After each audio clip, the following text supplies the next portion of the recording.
پروردگار بحروں بر،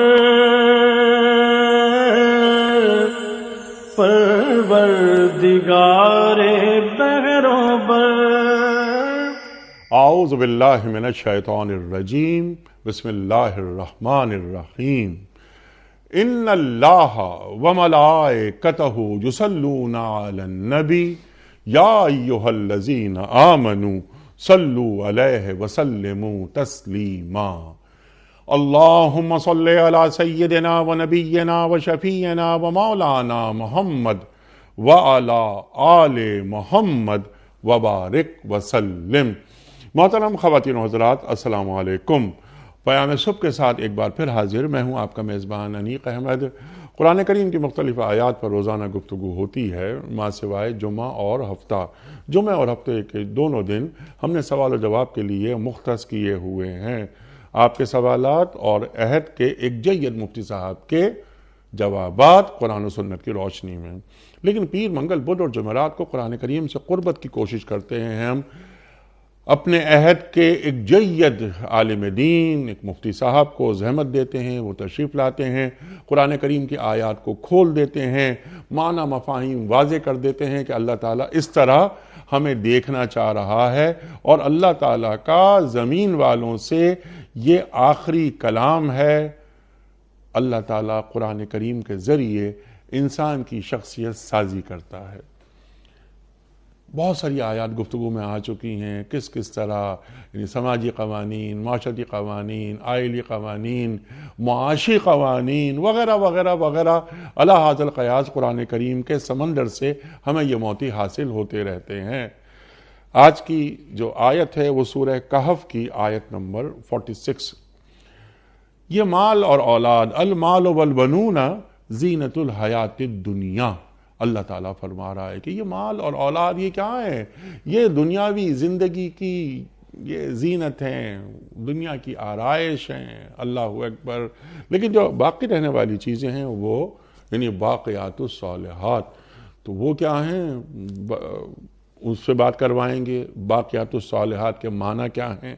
کن کن چیزوں کو ہم باقیات الصالحات میں شمار کرتے ہیں جو ہمارا دین ہمیں تعلیم کرتا ہے؟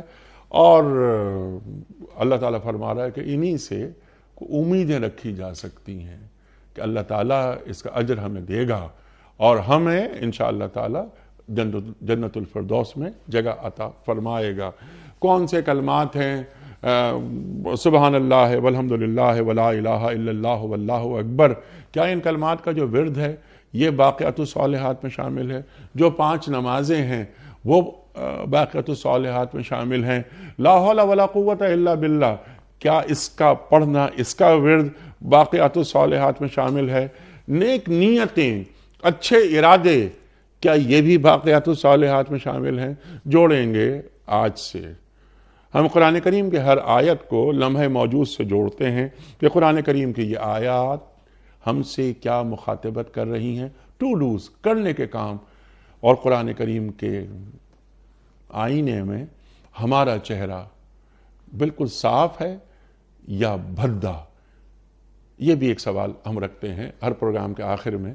خواتین و حضرات، ہماری خوش بختی تشریف فرما ہیں محترم مفتی ارشاد احمد اعجاز صاحب، ممتاز عالم دین، فارغ التحصیل، دارالعلوم کراچی، صاحب نگاہ۔ عہد کا لمس آپ کی گفتگو میں ایک دنیا کو آپ نے بڑے قریب سے دیکھا، دنیا بھر کا آپ سفر کرتے ہیں، جدید مسائل پر بھی آپ کی گہری نگاہ اور آج کے مسائل کا حل قرآن و سنت کی روشنی میں عطا فرماتے ہیں۔ مفتی ارشاد صاحب کو خوش آمدید کہتے ہوئے پروگرام کا آغاز اللہ تعالیٰ کے بابرکت نام سے سورہ کہف اور آیت نمبر 46۔ اعوذ باللہ من الشیطان الرجیم، بسم اللہ الرحمن الرحیم۔ المال والبنون زینت الحیات الدنیا والباقیات الصالحات خیر عند ربک خیر عند ربک ثوابا وخیر عملا صدق اللہ العظیم۔ یہ مال اور یہ اولاد محض دنیاوی زندگی کی ایک ہنگامی آرائش ہے، اصل میں تو باقی رہ جانے والی نیکیاں ہی تمہارے رب کے نزدیک نتیجے کے لحاظ سے بہتر ہیں، اور انہی سے اچھی امیدیں وابستہ کی جا سکتی ہیں۔ صدق اللہ العظیم۔ خواتین و حضرات، محترم مفتی ارشاد صاحب کی خدمت میں اس سے پہلے کہ ہم رکھیں آج کے پروگرام کے حوالے سے پہلا سوال، کل کے پوچھے گئے سوال کا درست جواب اور آج کا سوال آپ کی خدمت میں۔ کل کا سوال یہ تھا کہ قرآن کریم کی کس صورت میں گردنوں کے چھڑانے کا ذکر آیا ہے؟ درست جواب سورہ بلد میں، آیت نمبر 13۔ آج کا سوال نوٹ فرما لیجئے۔ دور نبوی صلی اللہ علیہ وآلہ وسلم میں تعلیم اسلام کا مرکز کس جگہ کو بنایا گیا؟ فرسٹ آپشن ریاض الجنہ کو، سیکنڈ آپشن صفہ کے چبوترے کو، تھرڈ آپشن صحن مسجد نبوی صلی اللہ علیہ وآلہ وسلم کو۔ جو درست جواب آپ سمجھتے ہوں روانہ فرمائیے۔ ہمارے فون نمبرز ہیں 0092213427009۔ ہمارا دوسرا فون نمبر ہے 009221343000980۔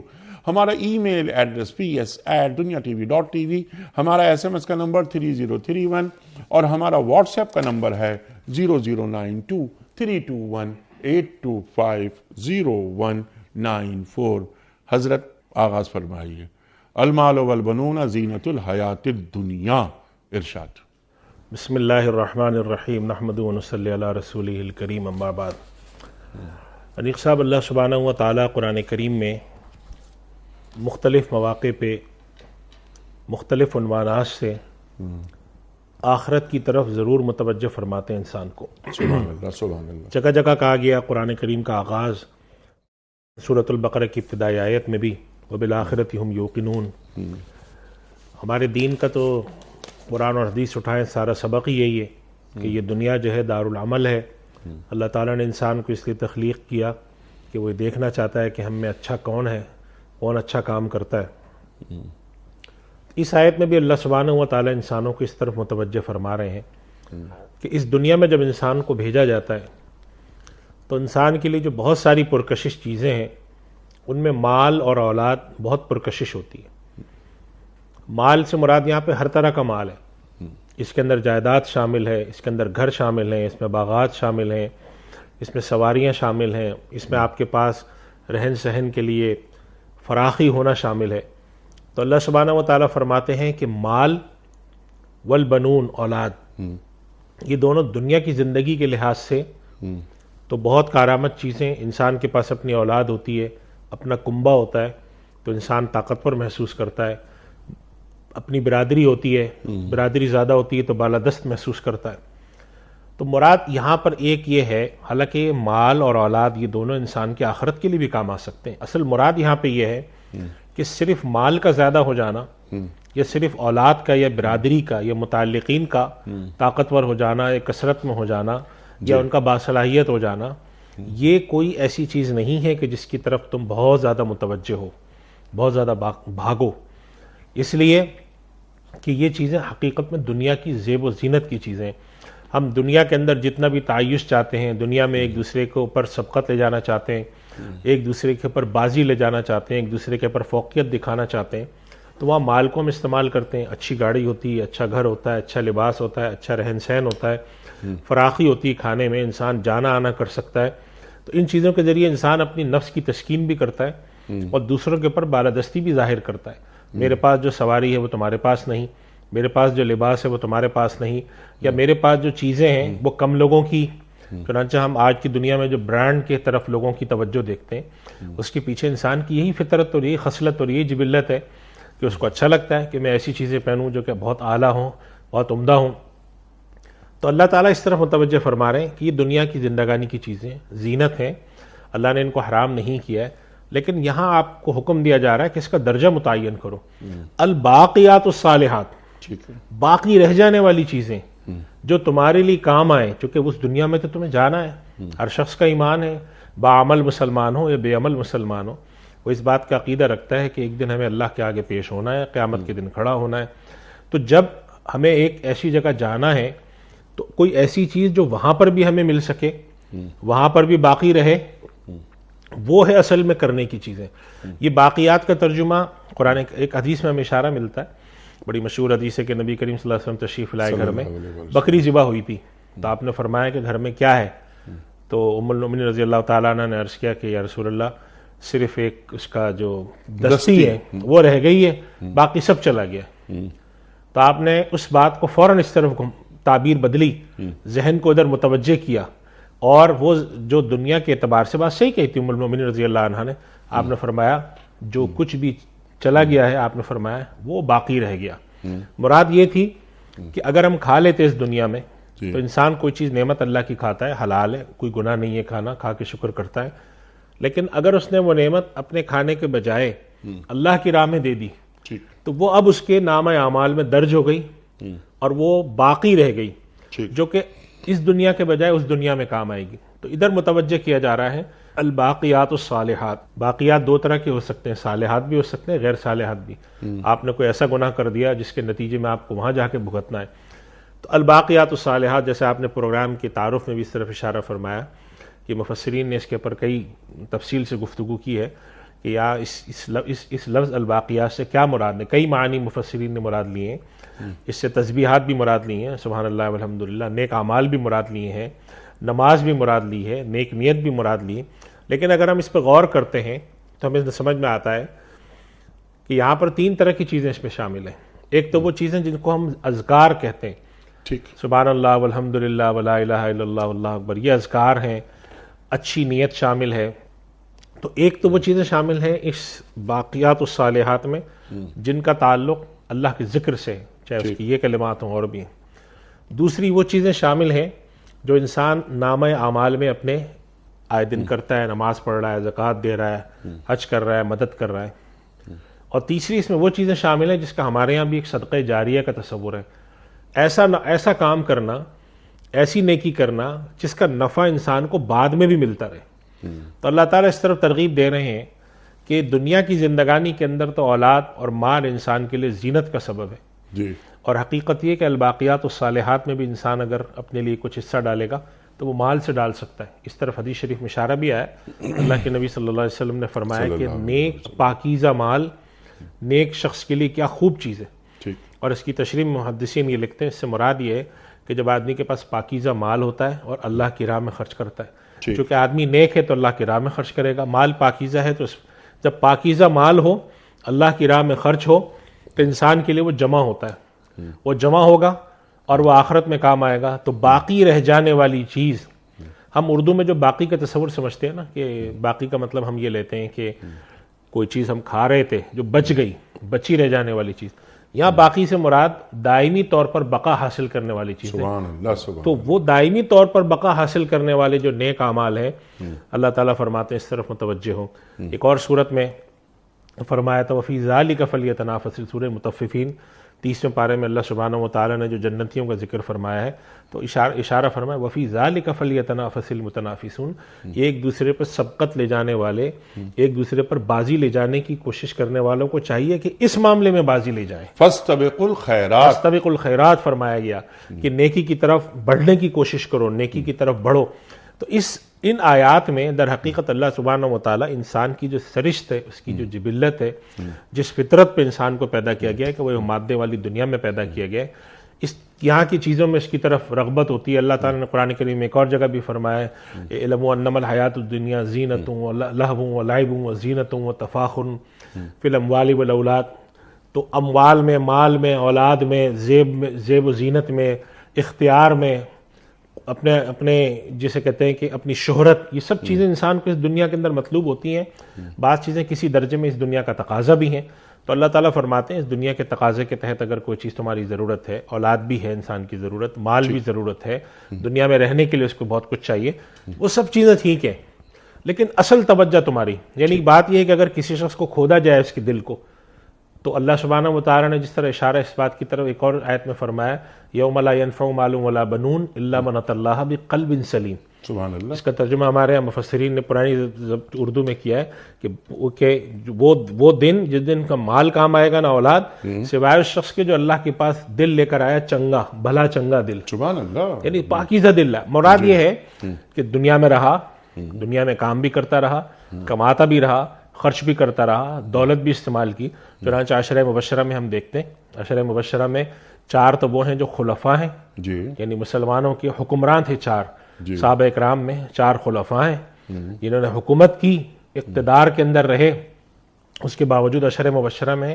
اور 2 اس کے اندر تاجر ہیں، تجارت کر کے بھی عشرہ مبشرہ میں رہ سکتا ہے، حاکم بن کے بھی عشرہ مبشرہ میں ہو سکتا ہے. یہ ہمارے دین میں اللہ کے نبی صلی اللہ علیہ وسلم نے تعلیم دی کہ کوئی ایسا معیار مقرر نہیں ہے کہ جہاں تک تم پہنچ نہیں سکتے ہو.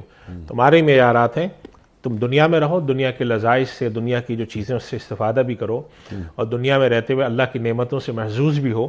لیکن اس چیز کو تم اپنے سب سے بلند رکھنا، اللہ کی رضا سب سے بلند ہو جائے، اللہ کا خوش کرنا سب سے بلند ہو جائے. اور جس طرح کے حدیث شریف میں آتا ہے کہ تم زبان اللہ کے ذکر سے تازہ رہے، وہاں دونوں مراد ہیں. ایک تو کہ عملاً ذکر ہو کہ انسان زبان اللہ کے اللہ اللہ کر رہا ہے، اور دوسری مراد اس سے یہ ہے کہ ہر وقت خدا اس کی قلب میں مستحضر ہو. کیا بات. کسی کام کے کرتے وقت، اچھائی میں برائی میں، کہ بھئی نہیں یہ کام میرے اللہ کو پسند نہیں ہے، یہ کام، اس کام سے میرا اللہ خوش ہے، جسے ہم خشیت کہتے ہیں. اگر یہ صفت پیدا ہوتی ہے تو اللہ تعالیٰ یہ فرما رہے ہیں کہ المال والبنون زینت الحیات الدنیا. اور اس کے اندر مفسرین نے ایک اور بات بھی لکھی ہے نقص صاحب کی، اس سے ایک اور بات معلوم یہ ہوتی ہے کہ ہمارا دین ترک دنیا کی طرف رغبت نہیں دیتا. یعنی کہ چونکہ دنیا کی زینت ہے تو اس کو حرام نہیں قرار دیا گیا، جائز حد تک بقدر ضرورت اس کا اکتساب کرنا. چنانچہ ہمارے دین میں ترک دنیا کو پسند نہیں کیا گیا. اللہ کے نبی صلی اللہ علیہ وسلم کے پاس صحابہ حاضر ہوتے تھے، یا رسول اللہ ہم کمانا نہیں چاہتے، ہم کاروبار نہیں کرنا چاہتے، ہم شادیاں نہیں کرنا چاہتے. آپ منع فرماتے تھے کہ نہیں کرو شادی، میں نے بھی کی ہیں شادیاں، میں بھی تم میں رہتا ہوں، میں بھی کوئی ترک دنیا نہیں کرتا. تو اس سے معلوم یہ ہوا ان آیات میں ترک دنیا کی طرف رغبت نہیں ہے، خدا کے ذکر کو، خدا کی یاد کو، اور خدا کو دنیا پر فوقیت دینے کی طرف ترغیب ہے کہ یہ بھی کرو. نظر رہے والباقیات الصالحات پہ. اگر تمہاری نظر اس پہ چلی گئی کہ بھئی میں چاہتا ہوں کہ میرا گھر بڑا ہو، چاہے وہ حرام طریقے سے آئے حلال طریقے سے آئے، تو اس کا مطلب ہے کہ الباقیات الصالحات پر نظر نہیں ہے. ٹھیک ہے. نظر صرف یہ ہے کہ میں یہاں عیش سے رہ لوں، نظر صرف اس پہ ہے کہ یہاں میری گاڑی اچھی ہو، نظر صرف اس پر ہے کہ یہاں مجھے دنیا کی آسائش اور آرائش، مجھے شہرت حاصل ہو، مجھے طاقت حاصل ہو، مجھے غلبہ حاصل ہو. تو یہ وہ چیز، یہ وہ انسان ہے جو کہ خدا کو مطلوب نہیں.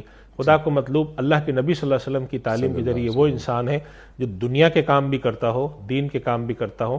صرف اس کا فرق کیا ہوگا کہ جس وقت خدا کا نام آتا ہے، جس وقت خدا کی طرف سے کوئی تقاضا آتا ہے، کوئی مطالبہ آتا ہے، کوئی پکار آتی ہے، تو امر خدا سب سے اوپر ہو، بس وہ بندہ ہے. اللہ ہمیشہ ترجیح اول ہے.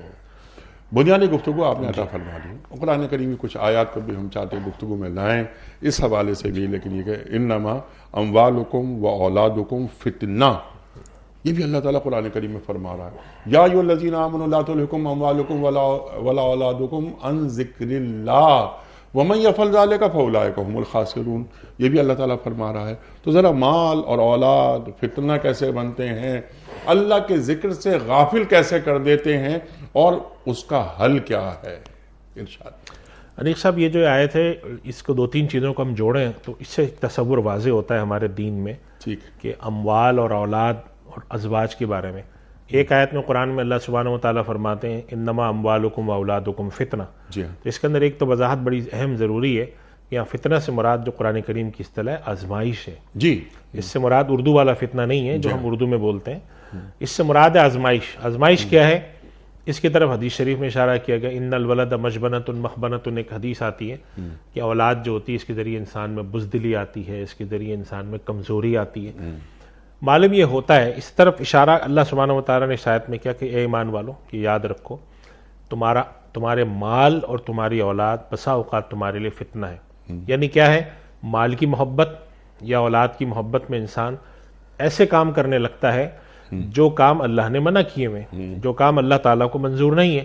ہمارے یہاں نہیں دیکھتے ہم، ایک آدمی وہ چاہتا ہے میں اپنے بیٹے کو سفارش کر کے کوئی جگہ پہ داخلہ دلوا دوں، کسی منصب پہ متعین کرا دوں، جبکہ وہ جانتا ہے کہ میرا بیٹا اس کا اہل نہیں ہے، جی اس کے باوجود وہ جب وہ کرا رہا ہے تو اس کا مطلب ہے کہ وہ غلط فیصلہ کر رہا ہے، اور اس غلط فیصلہ کرنے کا سبب کیا بن رہا ہے؟ غلط فیصلہ کرنے کا سبب اولاد بن رہی ہے۔ اسی طرح حرام مال کمانے کی کوشش کرنا، ناجائز جگہ پہ قبضہ کر کے بیٹھ جانا اور اس کی دفاع کے لیے کوشش کرنا، غلط کام کرنے کا سبب اموال۔ تو اس معنی میں اللہ تعالیٰ فرماتے ہیں انما اموالکم واولادکم فتنہ۔ اسی طریقے سے جیسے آپ نے ایک اور آیت پڑھی تھی کہ اے ایمان والوں کہ تمہیں لا تلہکم اموالکم ولا اولادکم عن ذکر اللہ، اللہ کے ذکر سے تمہارا مال اور تمہاری اولاد غافل نہ کر دے۔ اور یہ تنیق صاحب ہمارا روز کا مشاہدہ ہے، یعنی اولاد سے مراد، غافل کرنے سے مراد دونوں تینوں صورتیں، اولاد سامنے ہے یا اولاد کی وجہ سے دین سے غافل ہو گئے، یا کبھی ہمیں اپنی اولاد کے لیے یہ کچھ کرنا ہے۔ مال کے اندر انسان لگا رہتا ہے، اللہ کی یاد بھول جاتا ہے، کہتے کہ نہیں ہم کر لیں گے بعد میں، ہم بڑھاپے میں کر لیں گے۔ تو وہی بات ہے کہ ترجیح اول خدا جب نہیں ہوتی تو خدا کے ذکر سے بھی انسان کو غافل کرتا ہے۔ ایک اور آیت میں قرآن کریم میں فرمایا ان من ازواجکم واولادکم عدوا لکم، اللہ کہ تمہارے بعض دفعہ اللہ کی طرف سے من جانب اللہ ایسا ہوتا ہے کہ بعض اولاد اور بعض دفعہ بیویاں اور اولاد، بیوی بھی ہو سکتی ہیں، شوہر بھی ہو سکتا ہے ازواج میں، عدوا لکم، اللہ ہمارے دشمن ہیں۔ اللہ اس سے ہمارے سامنے ایک تعبیر آتی ہے، لیکن سامنے ساتھ کیا فرمایا؟ ان من ازواجکم واولادکم عدوا لکم وان تعفوا وتصفحوا وتغفروا، ساتھ ہی تلقین کی۔ تو اس سے ہم جب جوڑتے ہیں ان آیات کو، یہ تلقین بھی ذرا واضح کر دیجئے، کس طرح معاف کرتے تلقین رہو؟ کہ یہ فرمایا، یعنی ایک تو یہ بات فرمائی جا سکتی تھی نا کہ تمہارے دشمن ہیں تو تم ان کے مقابلے میں کھڑے ہو، فرمایا نہیں، وَإِن تَعْفُوا وَتَصْفَحُوا وَتَغْفِرُوا، معاف کرو، درگزر کرو اور بخش دیا کرو۔ تو اس پر مفسرین نے بات لکھی استعانت بالصبر کا کیا مطلب، یعنی صبر سے مدد حاصل کرنا۔ تو یہاں صبر سے مراد بہت بڑا تصور ہے، اس کے اندر یہ چیز بھی داخل ہے کہ اگر کوئی مکروہ، کوئی ناپسند چیز سامنے آتی ہے تو انسان اس پر بسا اوقات صبر کرے گا۔ وہ غلط چیز کبھی اولاد کی طرف سے آتی ہے، کبھی پڑوس کی طرف سے آپ آتی نے ہے۔ فرمایا کہ وہ بہت بڑا تصور ہے، تو بہت بڑے تصور کا بہت بڑا اجر بھی ہے۔ انما یوفی الصابرون اجرہم بغیر حساب، بغیر حساب کتاب کے اجر ملے گا۔ یعنی بغیر حساب کتاب کا مطلب یہ ہے کہ ایک آدمی، اس کی مثال ہمارے یہاں ہمارے بڑے دیتے تھے کہ ایک آدمی نے کسی مزدور کو بلایا اور اس سے کہا بھئی یہ دیوار بنا دو میرے یہاں کی، تو اس نے دیوار بنا دی۔ اب وہ مزدور آ کے کھڑا ہے، سامنے اس کی توقع ہے کہ مجھے آج کی کوئی مزدوری مل جائے گی، تو اس کو حکم دیا کہ اس کو 10 باغ دے دو یا 50 مربع زمین دے دو۔ تو وہ سوچتا ہے کہ بھئی یہ کس حساب سے ملی ہے مجھے، تو کہا جاتا ہے کہ نہیں، یہ بغیر حساب کے۔ تو اللہ سبحانہ و تعالیٰ جب بغیر حساب کے دیں گے تو وہ کتنی بڑی بات ہوگی۔ تو ایک تو یہ بات ہے، اور اسی طرح قرآن میں دوسری جگہ فرمایا وَلَمَنْ صَبَرَ وَغَفَرَ فَإِنَّ ذَلِكَ مِنْ عَزْمِ الْأُمُورِ، یہ جو بڑے امر ہوتے ہیں ان میں سے یہ رکھا گیا۔ تو اس سے اب جب ہم ان چیزوں کو سامنے رکھتے ہیں تو اللہ سبحانہ و تعالیٰ کی طرف سے تعلیم یہ آتی ہے کہ اس دنیا میں جو انسان کو آزمائش کی غرض سے بھیجا گیا ہے، اس میں انسان کے لیے بسا اوقات اس کا مال اور اس کی اولاد اس کے اندر آڑے آتی۔ اور یہ بات دیکھیں انیس صاحب کئی جگہ پہ ذکر ہوئی ہے کہ اموال اور اولاد ہے، یہاں پر المال والبنون زینت الحیات دنیا کہا گیا، یوم لا ینفع مال ولا بنون کہا گیا، انما اموالکم اولادکم فتنہ کہا گیا، اور اسی طریقے سے لا تلہکم اموالکم ولا اولادکم۔ اس کا مطلب ہے کہ ہمیں اس پر توجہ دینی چاہیے کہ ہمارا مال اور ہماری اولاد، ہم اس میں بسا اوقات اتنا انگیج ہوتے ہیں، اتنا مصروف ہوتے ہیں، اتنا مشغول ہوتے ہیں کہ ہم باقی اپنی چیزوں سے تغافل برتتے ہیں، غفلت برتتے ہیں، مال اور اولاد کے عشق میں دیوانے ہو جاتے ہیں۔ اللہ فرما رہا ہے کہ محض دنیا کی زینت ہے، محض دنیا کی زینت ہے، محض دنیا کی زینت، اور اس کے ساتھ جو ایک جائز حق اللہ نے رکھا ہے وہ رکھیں، جی، لیکن یہ ہے کہ اس کو نتیجے میں آپ اولاد کی وجہ سے جہنم کما لیں، اپنے مال کی وجہ سے جہنم کما لیں، یہ سوچ کر کما لیں کہ بھئی یہاں پر جو ہے، جیسے نبی کریم صلی اللہ علیہ وسلم کے پاس جب مقدمات پیش ہوتے تھے تو آپ صلی اللہ علیہ وسلم نے صحابہ کرام کو مخاطب کر کے فرمایا کہ دیکھو تم میرے پاس مقدمے لے کر آتے ہو، بسا اوقات ایسا ہوتا ہے کہ تم میں سے ایک آدمی اچھا بولنا جانتا ہے ٹھیک، اور وہ اپنی باتوں سے اپنے مقدمے کو زیادہ درست ثابت کر دیتا ہے، اور پھر میں ہو سکتا ہے اس کے حق میں فیصلہ سنا دوں۔ بس تم یاد رکھنا اگر میں نے کسی ایسے شخص کے حق میں فیصلہ سنایا جو کہ حق پر نہیں تھا، لیکن اپنی گفتگو، اپنی بات چیت، اپنی چرب زبانی کی وجہ سے اس کے حق میں نے فیصلہ سنا دیا، تو یاد رکھو میں جہنم کی آنکھ کا ٹکڑا کاٹ کے اس کو دے رہا ہوں۔ یعنی مراد اس طرف توجہ دلانا تھا کہ چلو ٹھیک ہے تم جیت گئے اس دنیا میں، تم نے مقدمات میں ایسے استعمال کیے، بڑے بڑے وکلا کو ہائر کیا، اور جو کچھ بھی حقائق تھے ان کو مس کر کے کسی بھی طریقے سے مقدمہ جیت گئے، اور وہ زمین تھی یا دولت تھی یا مال تھا یا منصب تھا وہ حاصل کر لیا، لیکن کتنے عرصے؟ بل باقیات الصالحات تو نہیں ہے یہ، ٹھیک ہے، یہ تو وہ چیز باقی رکھ لی آپ نے اپنے لیے جو کہ قیامت کے دن جا کے آپ کے لیے ایک وبال ہے، ایک مصیبت ہے. یہاں پر اس کا تصفیہ کرا لے تو اچھا تھا، وہاں پر جا کر تو تصفیہ بڑا مشکل ہے.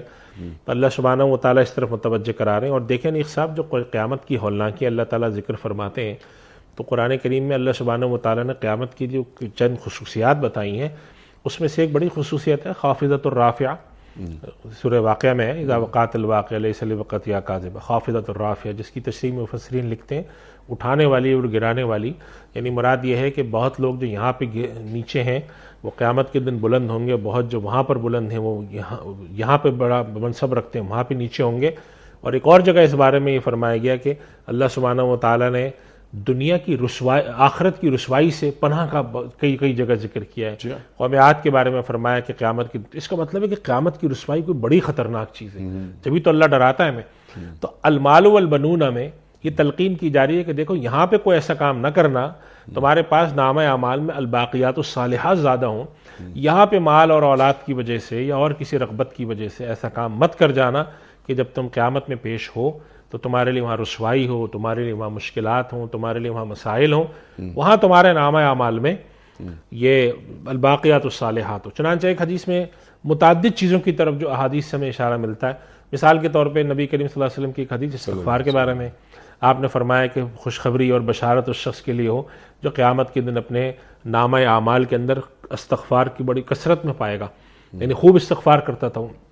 ذکر کرنے والوں کے لیے کہا گیا کہ اگر تم چاہتے ہو کہ تم جنت میں مراتب حاصل کرو، اللہ کے نبی سے تعلق رہے، تمہارا لا یزال لسانک رطبا بذکر اللہ، تمہاری زبان تر رہے، تو ان چیزوں کی طرف متوجہ کیا جا رہا ہے. اچھا، مال اور اولاد کا ذکر جو کیا جاتا ہے وہ خصوصاً اس لیے کیا جاتا ہے نیک صاحب کہ انسان دنیا میں جو کچھ بھی کرتا ہے وہ عموماً اس کے پیچھے یہی دو مقاصد ہوتے ہیں. خوب مال آ جائے میرے پاس، منصب آ جائے، شہرت آ جائے، میری اولاد اوپر آ جائے، میری برادری اوپر آ جائے، میرے قوم کے لوگ اوپر آ جائیں، باقی کسی کے ساتھ کچھ ہو یا نہ ہو. یہ اس طرف اشارہ ہے کہ یہ مت کرنا. حق کو، خدا کو، وہی جو بات پروگرام کے اندر ابھی ہم نے خلاصہ نکالا تھا کہ خدا ترجیح اول ہو، اس کے نتیجے میں آپ کچھ نہ کریں. قرآن کریم میں انصاف کے معاملے میں بھی یہ کہا گیا، اے ایمان والوں اللہ کے لیے تم گواہی دینے کھڑے ہو جاؤ، وَلَوْ عَلَىٰ أَنفُسِكُمْ أَوِ الْوَالِدَيْنِ أَوِ الْأَقْرَبِينَ، چاہے تمہارے اپنے خلاف گواہی ہو، چاہے ماں باپ کے خلاف ہو، چاہے قریبی رشتہ داروں کے خلاف ہو. اور انسان کے دل میں پہلی بات کیا آتی ہے کہ بھئی میں اگر اس کے خلاف گواہی دوں گا تو بیچارہ بہت بدحال ہو جائے گا، اجڑ جائے گا. اللہ تعالیٰ نے فرمایا ان یکن غنیا و فقیرا فاللہ اولیٰ بہما، غنی ہے یا فقیر ہے وہ اللہ جانے، وہ جانے، تمہارا کام یہ نہیں ہے. تو ان چیزوں کو جب ہم سامنے رکھتے ہیں تو ہمیں معلوم ہوتا ہے کہ دنیا کو جس مقصد کے لیے اللہ نے پیدا کیا ہے کہ یہاں پر لوگ عدل اور انصاف کے ساتھ قائم رہیں، خدا کا ذکر ہو یہاں پر، خدا کی معرفت ہو یہاں پر، بندگی قائم ہو یہاں پر، اور خدا جو ہے وہ انسانوں کی ترجیح اول ہو. اس مقصد کو پورا کرنے کے لیے بار بار انسانوں کی تربیت ضروری ہے، ان کی اخلاق کی تہذیب ضروری ہے، ان کو مہذب بنایا جائے، ان کے اخلاق کو کاٹا چھاٹا جائے اور ان کو کہا جائے کہ خدا کو ترجیح اول بناؤ. اور یہ انیق صاحب، یہ آیت ہم سے در حقیقت اگر ہم غور کریں تو ہمارے لیے تربیت کا ایک منصوبہ فراہم کرتی ہے، بحیثیت باپ کے، بحیثیت استاد کے، بحیثیت ایک معلم کے، بحیثیت ایک حکمراں کے میری ترجیحات کیا ہونی چاہیے، نیچے تک میں کیا چیز اپنی جو ہے وہ جسے کہتے ہیں منتقل کروں، پاس آن کروں، وہ کیا ہے، وہ یہ ترجیحات ہیں کہ المال والبنون زینت الحیات الدنیا. سب کو کہہ دیا جائے بھائی ٹھیک ہے انسان کی رغبت مال کی طرف ہوتی ہے، اس طرف ہوتی ہے. ہم آج کل جس طرح کے لوٹ کھسوٹ دیکھتے ہیں، واقعات سنتے ہیں، بسا اوقات یہ سن کر ہم اور آپ حیران ہوتے ہیں کہ ایک شخص اتنی دولت کا کرے گا کیا.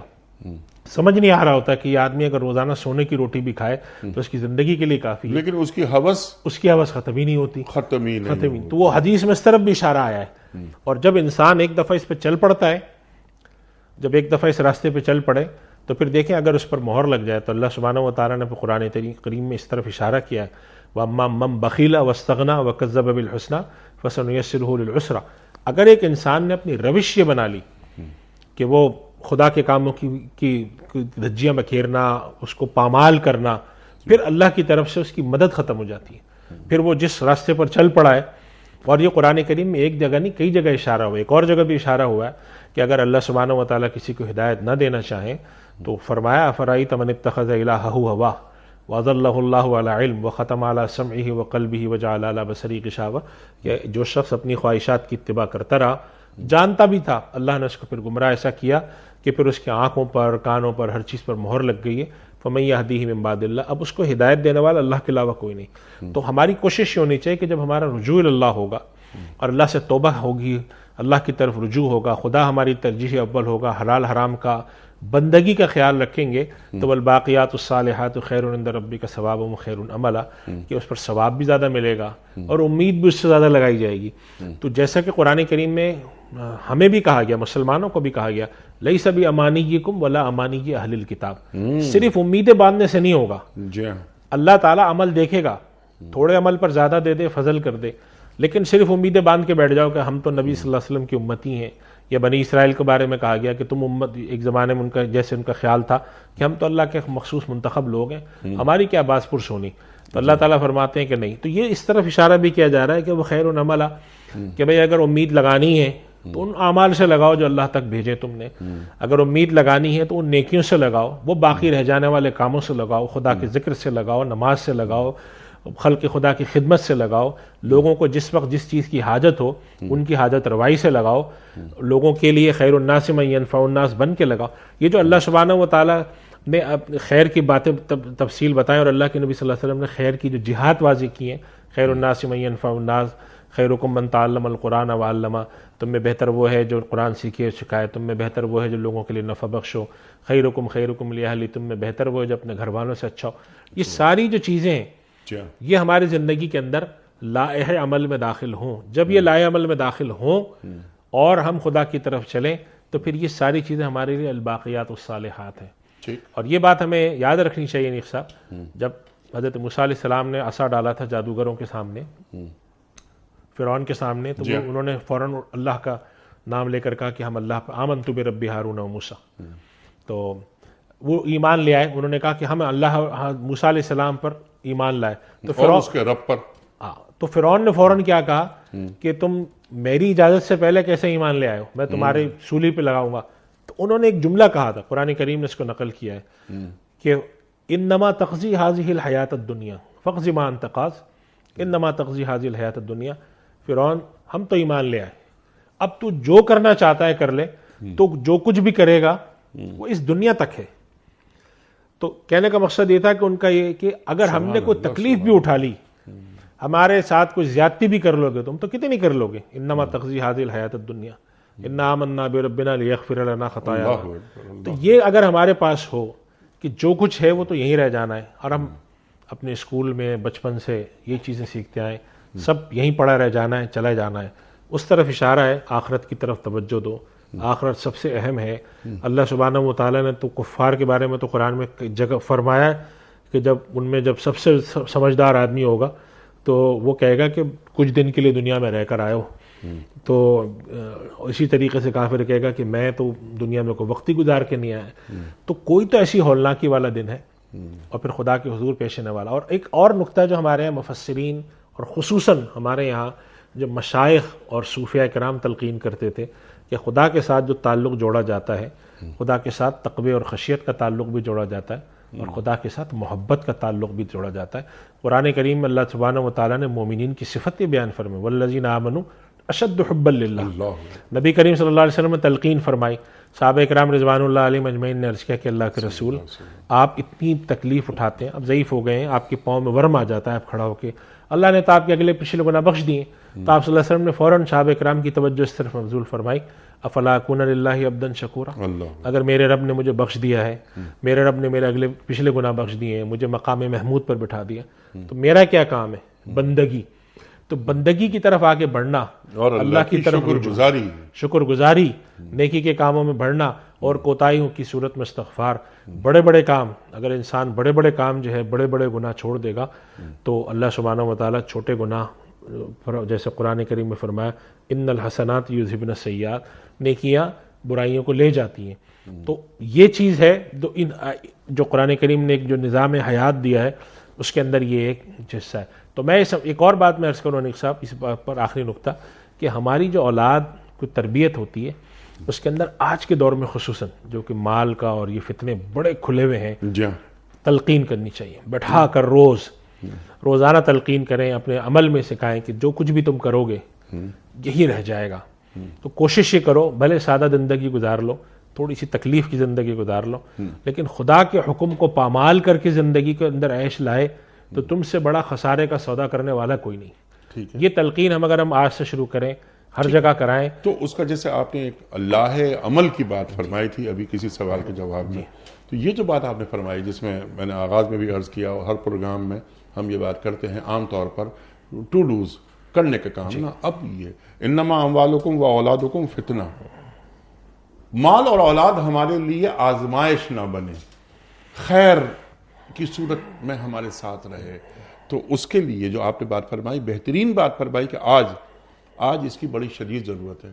آج تو ہم اپنے پروگرام میں کئی دفعہ یہ بات کہہ چکے ہیں کہ کیسا نبی کیسا خدا، پیسہ نبی پیسہ خدا. یہ پیسہ وہی مال آ گیا. یہ اولاد، میری اولاد اچھی جگہوں پر ہے، میرے 4 بیٹے وہاں لگے ہیں، 4 بیٹیاں میری بہت زبردست اعلیٰ پوزیشنز پر ہیں، تو بس یہی کافی ہے. باقیات و صالحات سے اس کا کوئی تعلق نہیں ہے. لیکن اس کے لیے یہ محض خواہشات نہیں، جیسے کہ آپ نے ابھی بات فرمائی تھی، ایک لائحہ عمل بنانا پڑتا ہے، ایک روڈ میپ بنانا پڑتا ہے، حکمت عملی وضع کرنی پڑتی ہے اللہ تعالیٰ کی آیات کی روشنی میں. اس ذیل میں آج بحیثیت والدین ہماری ذمہ داری کیا ہوگی، اور اگر ہمارے والدین نے ہم پر، یعنی ہم میں سے کچھ لوگوں کے والدین نے اگر تربیت میں کوئی کوتاہی کی، ان سے خدا نخواستہ ہو گئی، تو آج اولاد اس کا ازالہ کیسے کر سکتی ہے؟ انیق صاحب، ہمارے آج کے دور میں جو ضرورت ہے، میں سمجھتا ہوں 3 باتیں ایسی ہیں، 3 جب میں کہوں سے جہتی اگر ہم بات کریں، سے نکاتی جی اگر ہم اپنا لائحہ عمل رکھیں. پہلی بات تو یہ ہے کہ خدا کو ترجیح اول بنانے کے لیے ہمیں کیا کرنا چاہیے. جی ہاں. پہلی بات. دوسری بات یہ ہے کہ الباقیات الصالحات یعنی نیکیاں بڑھانے میں ہمیں کیا کرنا چاہیے. اور تیسری بات جو بڑی اہم ہے کہ اموالکم و اولادکم فتنہ سے بچنے کے لیے ہمیں کیا کرنا ہے. جی ہاں. بعض دفعہ ایسا ہے، تو ان تینوں چیزوں کے اندر بعض دفعہ ایسا ہے انسان کا کہ گناہ سے تو بچا ہوا ہے لیکن کوئی بڑی نیکی بھی نہیں کرتا. اس کے لیے لائحہ عمل دیا الباقیات الصالحات. اللہ نے تمہیں حرام سے بچایا ہوا ہے، ٹھیک ہے، بہت اچھی بات ہے، نیکی کی طرف بھی تو چلو، فاستبقوا الخیرات کی طرف بھی تو چلو. جی. یعنی معلوم یہ ہوا کہ اگر ہم کوئی نیکی کر رہے ہیں تو اس پر ہم قناعت کر کے نہ بیٹھیں. وفی ذالک فلیتنافس المتنافسون کے تحت کہ ہم اپنی نیکیوں میں اضافہ کریں، الباقیات الصالحات میں اضافہ کریں، خیر کے کاموں میں اضافہ کریں، چاہے وہ مال کے ذریعے ہو اور کسی بھی ذریعے سے ہو سکتا ہے. پہلی بات. دوسری بات یہ ہے کہ اگر ہم کسی گناہ میں مبتلا ہیں، اولاد اور مال کی وجہ سے کسی فتنے میں واقعتاً مبتلا ہیں، غلط کاموں میں ہیں، تو اپنا احتساب کر کے اس کو ترک کرنے کی کوشش کریں. کسی کی زمین قبضہ کی ہوئی ہے، مدتوں سے قبضہ چلی آ رہی ہے، آپ بیٹھ جائیں، وراثت کی تقسیم نہیں کی مدتوں سے، ایک دوسرے کے حق مارے ہوئے، آپ بیٹھ جائیں. کوئی اور اس طرح کے حرام ہے کاروبار، آج آپ بیٹھ کے سوچیں کہ نہیں بھائی یہ چیزیں ہم اپنے ہاتھ سے ختم کریں گے. 2 باتیں ہو گئیں. اور تیسری یہ کہ خدا ترجیح اول کیسے بنے. تو 2 طریقے اس کے میں انیق صاحب سمجھتا ہوں کہ بڑے مفید رہتے ہیں. پہلا طریقہ تو یہ ہے کہ انسان نصیحت حاصل کرنے کی کوشش کرے. نصیحت کیسے حاصل کرے؟ ایسی مجالس میں بیٹھے، ایسے واقعات، ایسی احادیث. ہمارے یہاں بعض بزرگوں کا یہ معمول تھا کہ کچھ دنوں بعد اپنے کسی دوست کے پاس گئے، ان سے کہا کہ بھائی مجھے ذرا صدقات اور خیرات کے بارے میں کچھ حدیث سنا دو. میں نے کہا بھائی کیوں سنا دیں، آپ تو خود کہنے کہ نہیں، جب حدیث سنوں گا تو میرے اندر تھوڑا سا خیر کا مادہ آئے گا. تو اسی طرح سے پہلی بات تو یہ کہ ہمارے اگر ہم سمجھتے ہیں ہمارے یہاں تربیت میں کوئی کمی رہ گئی والدین کی، تو ہمیں ایسے حلقوں سے جڑنا چاہیے، اپنے اندر خدا سے تعلق پیدا کرنے کی کوشش کرنی چاہیے. اور دوسری چیز، اپنی اولاد اور اپنے ماتحت اور اپنے زیر تربیت لوگ ہیں ان کا تعلق جوڑنے کی کوشش کرنی چاہیے، حلال حرام کی تمیز دے کر، عبادات کا شوق و ذوق دے کر، آخرت کی فکر دے کر، اور اس چیز کی طرف کہ بھائی دیکھو اس دنیا سے اس حالت میں جاؤ کہ ہلکے پھلکے ہو. بوجھوں تلے دب کر دنیا سے جانا کوئی کمال نہیں ہے. سب سے زیادہ بوجھ کے تلے دب کے جانے والی قوم عاد اور سمود اور فرعون تھے. اگر دنیا سے بوجھ تلے دب کے جانا کمال ہوتا تو یہ لوگ صاحب کمال ہوتے. لیکن دنیا سے ہلکا پھلکا جانا، کسی کا آپ پر بوجھ نہ ہو، کسی کا حق نہ دبایا ہوا ہو، تعلق مع اللہ آپ کے پر غالب ہو، اس طریقے سے اوپر جانا ضروری. تو تعلق مع اللہ، خدا ہماری ترجیح اول بنے، اس کے لیے اپنی اصلاح کی بھی ضرورت ہوتی ہے. ایسی مجالس میں بیٹھنے کی، ایسی گفتگو سننے کی، ایسے واقعات سننے کی، ایسی احادیث کی طرف. اور کتاب اللہ کی طرف متوجہ سبحان ہوں، اللہ۔ اللہ کے پیغام کو پڑھنے کی، سننے کی، روزانہ کچھ نہ کچھ قرآن کریم پڑھنے اور سمجھنے کی۔ اگر ہم اس رائے عمل پہ چلیں گے، اور ایک اور بات ہے کہ فطری طور پہ انسان کو بسا اوقات محسوس نہیں ہوتا، وہ سوچتا ہے کہ بھئی میں تو اتنے عرصے سے کر رہا ہوں، میرے میں تبدیلی نہیں آئی، لیکن ایک تو یہ کہ بسا اوقات تبدیلی آتی ہے، آپ کو محسوس نہیں ہوتا۔ دوسری بات یہ کہ ہم اس کے پابند تھوڑی ہیں کہ ہم میں کوئی واقعتاً تبدیلی نظر آئے، ہم تو کوشش کے پابند ہیں۔ اگر ایک آدمی یہ سمجھتا ہے کہ میں 20 سال سے نماز پڑھ رہا ہوں، نماز میری پابندی نہیں پیدا ہوئی مجھ میں، تو یہ تھوڑی کہ نماز چھوڑنے کا حکم دیا جائے گا اس کو۔ یا اگر کسی کو نماز میں لطف آتا نہیں ہے، وہ کہتا ہے میں جب بھی کھڑا ہوتا ہوں مجھے خیالات آتے ہیں، تو اس کا یہ مطلب تھوڑی ہے کہ ہم اس کو مشورہ دیتے اچھا چلو نماز پڑھنا چھوڑ دو۔ ہم کہیں گے کہ یہ جو زندگی کے آخری سانس تک کی کوشش ہے اور مشقت ہے، کہ شیطان نے جو یہ بات کہہ دی تھی اللہ سبحانہ و تعالیٰ سے، لَآتِيَنَّهُم مِّن بَيْنِ أَيْدِيهِمْ وَمِنْ خَلْفِهِمْ وَعَنْ أَيْمَانِهِمْ وَعَنْ شَمَائِلِهِمْ، دائیں سے بائیں سے آگے سے پیچھے سے ہر جگہ سے آ کے میں ان کو ورغلاؤں گا، وَلَا تَجِدُ أَكْثَرَهُمْ شَاكِرِينَ، اور اے پروردگار ان میں سے اکثر کو تو شکر گزار نہیں پائے گا۔ یہ تو شیطان کی کوشش ہے۔ ہمارا دین ہمیں یہ تعلیم دیتا ہے، اللہ کے نبی صلی اللہ علیہ وسلم تعلیم دیتے ہیں کہ شیطان کے ساتھ جو ایک جنگ ہے ہماری، جو خیر اور شر والی جو جنگ ہے وہ تو چلتی رہے گی، تو اس کی طرف چلنے کی کوشش کرنی چاہیے۔ مایوسیاں بھی آتی ہیں، تکالیف بھی آتی ہیں، اور بسا اوقات لوگوں کو بڑی الجھنوں کا سامنا کرنا پڑتا ہے، لیکن وہی بات ہے استعینوا بالصبر والصلاۃ۔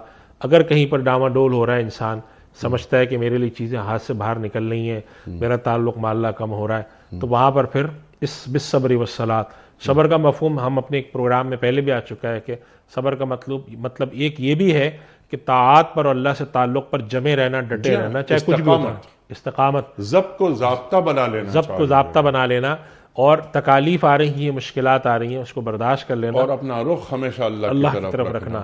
بس یہ اگر کیفیت پیدا ہوتی ہے، جی ہاں، حضرت یعقوب علیہ السلام کا جو قرآن کریم میں آتا ہے کہ جب ان کی انتقال ہونے لگا، اذ قال لبنیہ ما تعبدون من بعدی، اپنے بچوں کو، بیٹوں کو بلا کر پوچھا کہ میرے بعد تم کس کی پرستش کرو گے؟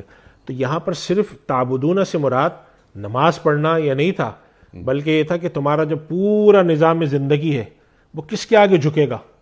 تو انہوں نے کہا الہ کا و الہ آبائک ابراہیم و اسماعیل، انہوں نے کہا کہ ابا جان ہم آپ کے خدا، آپ کے والد حضرت ابراہیم علیہ السلام اور ان کے خدا کے ساتھ۔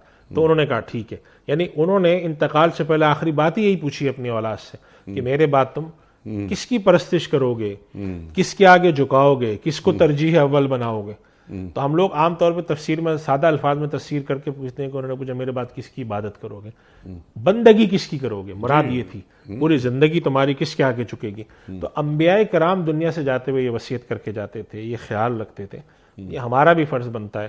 اور ایک آخری بات اس حوالے سے میں یہ بھی عرض کروں نیک صاحب، جب تکلیف زیادہ ہو، دین پر چلنا مشکل ہو، تو تھوڑی بات پر زیادہ اجر ہے۔ حدیث شریف میں آتا ہے، صحابہ کرام صلی اللہ کے نبی صلی اللہ علیہ وسلم نے فرمایا تھا کہ تم ایسے وقت میں ہو کہ دین کا تھوڑا سا حصہ چھوڑو تو تم سے باز پرس ہوگی، لیکن بعد میں ایسے لوگ بھی آئیں گے کہ وہ دین کے تھوڑے حصے پر بھی عمل کریں گے نا، ان کو اجر دیا جائے گا۔ فاتقوا اللہ مستطعتم، جتنی استطاعت ہے اتنا تقویٰ تو اختیار کرو، کر ہی لو۔ بالکل بالکل، اللہ اکبر۔ اچھا مفتی صاحب، بہت سارے موضوعات، سبحان اللہ سبحان اللہ، آپ نے بالکل واضح کر دی ایک ایک بات۔ ایک حدیث، اللہ کے رسول کا فرمان، ہر امت کا ایک فتنہ ہوتا ہے، میری امت کا فتنہ مال ہے۔ ایک سونے کی وادی دے دی جائے تو وہ کہے گا کہ صرف ایک سونے کی وادی، مجھے دو کیوں نہیں؟ تو اب یہ مال کی محبت، بلکہ محبت کا حرص، اس سے چھٹکارے کے لیے یا دنیا سے محبت کو دل سے نکالنے کے لیے، دنیا کی محبت کو دل سے نکالنے کے لیے کیا کلیہ ہے، کیا اس کا فارمولہ ہے، کیا طریقہ کار ہے جو اللہ اور اللہ کے رسول صلی اللہ علیہ وآلہ وسلم اپنی امت کو تعلیم فرما رہے ہیں؟ ارشاد اور کلوز کر دیجئے آج کا پروگرام۔ ٹھیک، دو باتیں میں اس پہ عرض کروں۔ پہلی بات تو ہمیں سمجھ لینی چاہیے کہ دنیا کی محبت ختم کرنے کا مفہوم ہمارے دین میں یہ رہا ہے کہ دنیا کو بقدر ضرورت کا حاصل کرنا، ترک دنیا ہمارے دین میں تصور نہیں ہے۔ لا رہبانیت فی الاسلام، لا رہبانیت فی الاسلام، ہمارے یہاں بہت سارے لوگ یہ سمجھتے ہیں کہ شاید ترک دنیا ہی مقصود ہے۔ ایک تو یہ بات ہے۔ دوسری بات یہ ہے کہ انسان کے دل میں دنیا کی جو محبت ہوتی ہے تو اس کا ایک بیرومیٹر اور ایک ٹیسٹ کیا ہے کہ وہ یہ دیکھے کہ کیا اس کی وجہ سے، اس مال کی محبت اور دنیا کی محبت کی وجہ سے میں دین کے کسی کام کو اپنی ترجیح ثانی اور ثالث تو نہیں بناتا. اگر وہ بناتا ہے حلال حرام کا مسئلہ ہے، اس نے کہا چلو بھی ابھی اس وقت تو حرام کا کام کر لو نا، بعد میں دیکھیں گے، بس یہاں سے وہ سمجھنا شروع کرے، اپنا ٹیسٹ کرنا شروع کریں. اس کام کی طرف رغبت ہونا ایک الگ بات ہے، گناہ کی طرف انسان کے دل میں رغبت ہوتی ہے، یہ ایک الگ بات ہے. اللہ نے انسان کے دل کو ایسا بنایا ہے، آزمائش ہے، انسان ہے، لیکن اس رغبت پر عمل کرنا. تو اسی وجہ سے ایک آ گیا کہ اگر کسی آدمی نے گناہ کا ارادہ کیا لیکن نہیں عمل کیا تو بخش دیا جائے گا، لیکن اگر اس نے ارادہ نیکی کا کر لیا اور نیکی نہیں کی تو بھی اس کو اجر ملے گا. تو اس سے اللہ تعالیٰ نے یہ رکھی. تو ایک یہ بات ہمارے ذہن میں ہونی چاہیے کہ ہماری ترجیح اول خدا ہو، اور خدا کی طرف چلنے کا طریقہ کیا ہے، اس کے احکام پر عمل کیا جائے. نمبر ایک، جو اس نے فرائض رکھے ہیں، چاہے وہ دین کے عبادات کے رخ پر ہوں، حلال کمانے کے رخ پر ہوں، اس پر ہوں. نمبر دو، استغفار کا راستہ رکھنا چاہیے. نمبر تین، دین کی جو بنیادی تقاضے ہیں ان کو سیکھنے اور سمجھنے کے لیے اہل علم سے تعلق رکھنا چاہیے. ہمارے ہاں جو صوفیاء کرام کا جو تصور ہے یا مشائخ کا جو تصور ہے، علماء کا تصور ہے، وہ در حقیقت تصور ہی یہی ہے کہ ہمارا ایک سرپرست ہو، ایک مینٹور ہو، ایک ہمیں راستہ بتانے والا ہو، جو ہمارے دل سے جو زن آ جاتا ہے اس کو ہٹاتا رہے، اس کو ہمیں ترغیب دیتا رہے، دین کی طرف لاتا رہے. کبھی کبھی ہم ادھر اس طرف چلے جائیں ان کی صحبت میں بیٹھ کے بعد. ان چیزوں سے کیا فائدہ ہوگا کہ ہم رستے پر چلتے رہے. اگر ہم سیدھے رستے پر ہیں، تھوڑا ادھر ادھر ہوئے پھر آ گئے سیدھے رستے پہ، پھر ادھر ادھر ہوئے آ گئے، تو کم سے کم یہ ہے کہ سیدھے رستے پر تو ہیں. لیکن اگر ہم ڈگمگاتے رہے اور سیدھے رستے پر آنے کی کوششیں ہوتی ہیں کہ کم سے کم انسان رستے کا بورڈ پڑتا ہے کہ میں صحیح جا رہا ہوں غلط جا رہا ہوں، تو ہم کسی سے رہنمائی نہیں لے رہے، نہ دین سمجھنے کی کوشش کر رہے ہیں، نہ سیکھنے کی کر رہے ہیں، نہ ایسے پروگرام میں شریک ہوتے ہیں، نہ ایسی چیزیں کرتے ہیں، اور پھر ہمارا یہ گمان ہو کہ ہمیں سب کچھ آ جائے، ہمارے ساتھ سب کچھ ہو جائے. ایسا نہیں ہے، دنیا میں کوشش کرنی پڑتی. تو کوشش کریں خدا کی طرف بڑھنے کی. کوشش کے اندر آخری بات جو میں اس کروں گا کہ قرآن سے تعلق ضرور جوڑیں، لفظ کے ساتھ بھی جوڑیں، معنی کے ساتھ بھی جوڑیں، غور و فکر بھی کریں، اور اللہ کی بندگی کے لیے جو چند سیڑھیاں اس میں نماز ہے اور قرآن ہے، تو نماز اور قرآن کی پابندی کریں، خدا سے تعلق جوڑیں، اور اللہ تعالیٰ سے استغفار اور اللہ سے اللہ کو مانگنا چاہیے. ہمارے یہاں کہتے تھے اللہ سے اللہ کو مانگو، اور قرآن ایک حدیث شریف میں بھی اس کی تعلیم دیا، رب اعنی علی ذکری کا و شکری کا و حسن عبادت.